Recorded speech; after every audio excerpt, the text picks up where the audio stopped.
तो अगर बहुत ज़्यादा प्रैक्टिस करने के बाद भी तुम्हारी ड्राइंग इंप्रूव नहीं हो रही है, इसका मतलब तुम भी 90% बिगिनर्स की तरह कुछ गलत हैबिट्स बना चुके हो। और इसी रीज़न की वजह से चाहे तुम कितनी भी प्रैक्टिस कर लो, लेकिन जो तुम्हारी ड्राइंग स्किल्स है वो बहुत ही ज़्यादा स्लो इंप्रूव होने वाली है। तो अब तुम्हारे मन में सवाल आ रहा होगा कि ड्रीव भाई, इस प्रॉब्लम को सॉल्व करने का कोई तरीका है या नहीं। So the answer is of course, एक तरीका है। तुम्हें अपनी डेली ड्राइंग हैबिट्स के अंदर कुछ चेंजेस करने पड़ेंगे, और इतना करते ही तुम्हारी जो ड्राइंग स्किल्स है वो पहले से 10 गुना ज्यादा इंप्रूव होने वाली है। और आज जो बातें मैं तुम्हें बताने वाला हूँ वो खुद मैंने एक टाइम पर अपनी ड्राइंग को इंप्रूव करने के लिए यूज की है। तो आई गेस इस वीडियो को देखने के लिए इतना प्रूफ तुम्हारे लिए काफी होगा। तो बिना ज्यादा बातचीत के हम इस वीडियो को स्टार्ट करते हैं।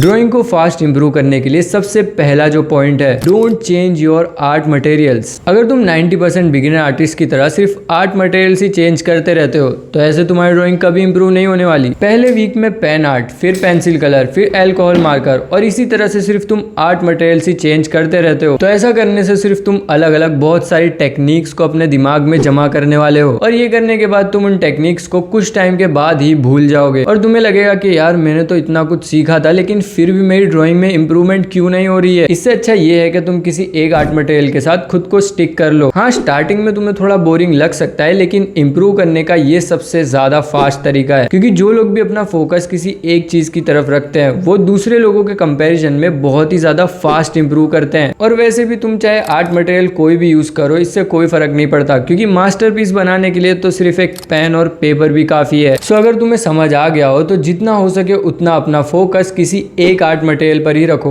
और चाहे कुछ भी हो जाए तुम्हें उस आर्ट मटेरियल को छोड़ना नहीं है। देन तुम किसी दूसरे आर्ट मटेरियल पर भी शिफ्ट कर सकते हो, लेकिन पहले तुम्हें किसी एक आर्ट मटेरियल को सिलेक्ट करना ही पड़ेगा। तो अब कुछ लोग होंगे जो इस बात को ऑलरेडी जानते हैं और एक ही तरह के आर्ट मटेरियल पर फोकस करते हुए उसी की प्रैक्टिस कर रहे हैं, लेकिन फिर भी उनकी ड्राइंग में कोई इंप्रूवमेंट नहीं हो रही। तो इसका रीजन आखिर क्या हो सकता है? रीजन है रॉन्ग प्रैक्टिस। अगर तुम सही तरह से प्रैक्टिस ही नहीं करोगे तो फिर 1-2 साल के बाद भी तुम्हारी ड्राइंग में कोई इंप्रूवमेंट नहीं होने वाली। अब मैं यहाँ पर ये नहीं कह रहा कि तुम लोग गलत तरह से प्रैक्टिस कर रहे थे। प्रैक्टिस चाहे कैसे भी करो, तुम्हारी ड्राइंग में इंप्रूवमेंट तो होने वाली है, लेकिन अगर तुम सही तरीके से प्रैक्टिस करोगे तो तुम्हारी ड्राइंग बहुत ही ज्यादा जल्दी इंप्रूव होगी। तो आखिर प्रैक्टिस करने का सही तरीका क्या है? इसे मैंने 3 पार्ट्स में डिवाइड किया हुआ है। सबसे पहला है ऑब्जर्वेशन। तुम्हारी स्क्रीन पर एक इमेज दिख रही होगी, अब इसे ध्यान से देखो। और अब अगर किसी बिगिनर को कहा जाए कि इस इमेज को ड्रॉ करो तो वो बिना सोचे समझे डायरेक्टली इस इमेज को ड्रॉ करने लगेगा। और अगर यही सेम चीज किसी आर्टिस्ट से कही जाए तो वो सबसे पहले इस इमेज को ऑब्जर्व करेगा एंड देन उसके बाद वो उसे ड्रॉ करेगा। अब ऑब्जर्व करने का ये मतलब बिल्कुल भी नहीं है कि तुम उस इमेज को घूरते रहो, ऐसा करने से कुछ नहीं होने वाला। ऑब्जर्व करने का मतलब ये है कि तुम्हें उस इमेज के अंदर से बेसिक शेप्स को ढूंढना है, और आउटलाइन कितनी मोटी रखनी है, कितनी पतली रखनी है, इसे पता करना है। साथ ही तुम्हें ये भी देखना है कि ऑब्जेक्ट के अंदर लाइट कहाँ से आ रही है, और ऐसे ही बहुत सारी चीजों को नोटिस करने को ही ऑब्जर्वेशन कहते हैं। तो अगर अगली बार तुमसे कोई कहे कि ऑब्जर्व करके ड्राइंग किया करो, इसका मतलब ये नहीं है कि तुम रेफरेंस इमेज को आधे घंटे तक घूरने लगो। और अगर एक बार तुम चीजों को ऑब्जर्व करके ड्रॉ करना सीख गए तो एक टाइम ऐसा भी आएगा जब तुम बिना किसी मेथड या टेक्निक के बस फ्री हैंडेडली उस ड्राइंग को काफी हद तक अच्छे से ड्रॉ कर लोगे। अब ऑब्वियसली तुम इस तरह की शार्प ऑब्जर्वेशन को एक दिन में तो डेवलप नहीं कर सकते, इसलिए तुम्हें कुछ दिनों की प्रैक्टिस लगने वाली है। आई होप तुम्हें समझ आ गया होगा कि ऑब्जर्वेशन किसे कहते हैं। तो अब बात करते हैं पॉइंट नंबर 2 के बारे में, मेक इट सिंपल। कुछ लोग होते हैं जो ड्राइंग की स्टार्टिंग में ही छोटी छोटी डिटेल्स को ड्रॉ करने लगते हैं, कैरेक्टर के बाल, फेशियल फीचर्स, कपड़े के व्रिंकल्स, और ऐसे ही छोटी छोटी डिटेल्स को वो पहले ही ड्रॉ करने लगते हैं। और ड्राइंग कंप्लीट होने के बाद उन्हें रियलाइज होता है कि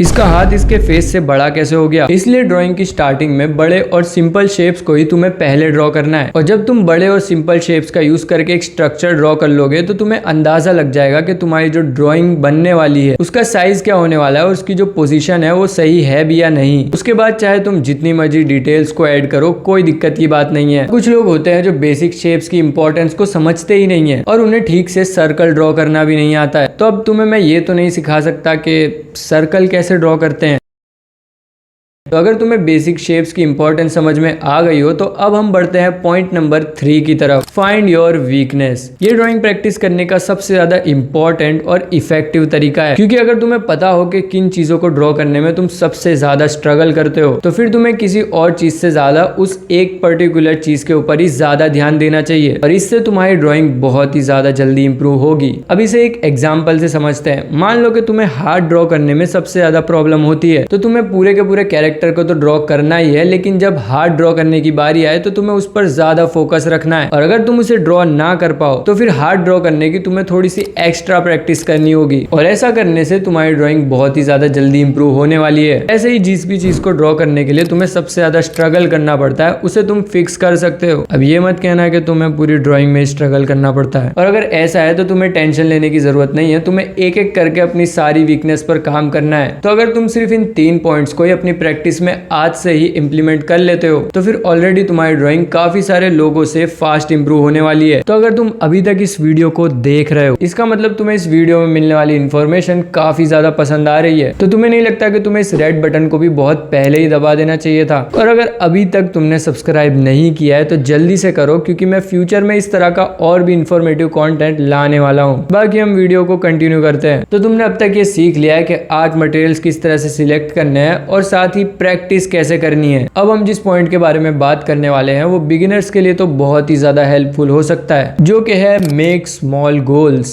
इस तरह से रियल लाइफ में भी हम कोई बड़ी अचीवमेंट करने के लिए पहले छोटे गोल्स कंप्लीट करते हैं। बिल्कुल ऐसे ही बहुत ही ज्यादा डिटेल और प्रोफेशनल आर्टवर्क्स को बनाने के लिए भी तुम्हें पहले छोटे गोल्स सेट करने पड़ेंगे। इसे मैं तुम्हें एक एग्जांपल से समझाता हूँ। मान लो कि तुम एक बिगिनर हो और तुम अपनी शुरुआत के टाइम में ही इस तरह की रेफरेंस इमेज को ड्रॉ करने का ट्राई करो। ऑब्वियसली काफी सारे लोग ये करते भी हैं, और जब उनसे फिर ड्रॉ नहीं होता तो फिर वो डीमोटिवेट होकर ड्रॉइंग करना ही छोड़ देते हैं। और फिर इसके बाद क्या होता है? भाई मेरी ड्रॉइंग बिल्कुल भी इंप्रूव नहीं हो रही। बस इस तरह से तुम कमेंट्स करते रह जाते हो, और ऐसा ना करना पड़े इसलिए तुम्हें पहले ही स्मॉल गोल्स को अचीव करना है। देन उसके बाद तुम्हें बहुत ही ज्यादा डिटेल और प्रोफेशनल आर्टवर्क्स की तरफ फोकस करना है, और जैसे जैसे तुम छोटे गोल्स को कंप्लीट करते जाओगे तुम्हारा जो ड्राइंग बनाने का कॉन्फिडेंस है वो बहुत ही ज्यादा बढ़ने वाला है। तो इनडायरेक्टली तुम कहीं ना कहीं अपनी ड्राइंग्स को बहुत ही जल्दी इंप्रूव करने वाले हो। तो अब अगर अगली बार ड्राइंग के लिए कोई रेफरेंस इमेज सिलेक्ट करो तो ध्यान रखना कि वो बहुत ज्यादा डिफिकल्ट ना हो, वरना फिर तुम डीमोटिवेट होकर हो सकता है कि ड्राइंग को इनकम्प्लीट ही छोड़ दो।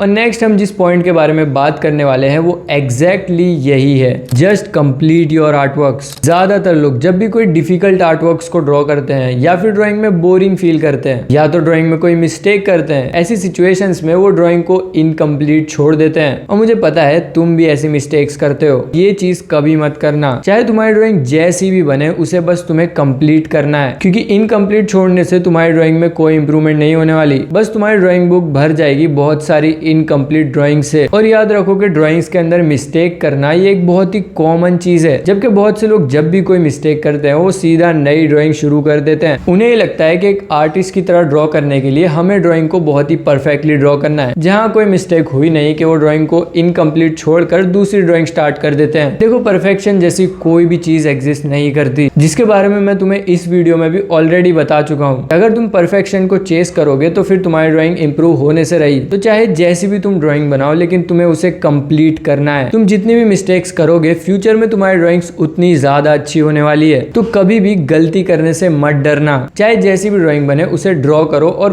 पूरा कंप्लीट करो। तो इस वीडियो में मैंने तुम्हें जितने भी पॉइंट्स एक्सप्लेन किए हैं उसमें से किसी भी एक या दो को भी तुम कंसिस्टेंसी के साथ फॉलो करते हो तो तुम्हारी ड्राइंग पहले से 10 गुना ज्यादा इंप्रूव हो सकती है। तो यार आज की इस वीडियो के लिए इतना ही, एंड आई होप तुम्हें इस तरह की इन्फॉर्मेटिव वीडियोस पसंद आ रही होगी। बाकी तुम चाहो तो इस वाली वीडियो को भी देख सकते हो जिसमें मैंने ये बताया था कि आखिर ऐसी कौन सी मिस्टेक्स है जो तुम्हारी ड्राइंग को डिस्ट्रॉय कर सकती है। बाकी मैं मिलता हूँ तुम्हें किसी और वीडियो में।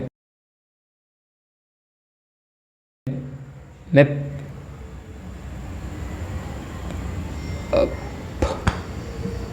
तुम धीमे धीमे करके अपनी अलग अलग वीकनेसेस को एग्जाम्पल से समझो। इसे एक एग्जाम्पल से समझो। इसे मैं तुम्हें एक एग्जाम्पल से समझाता हूँ।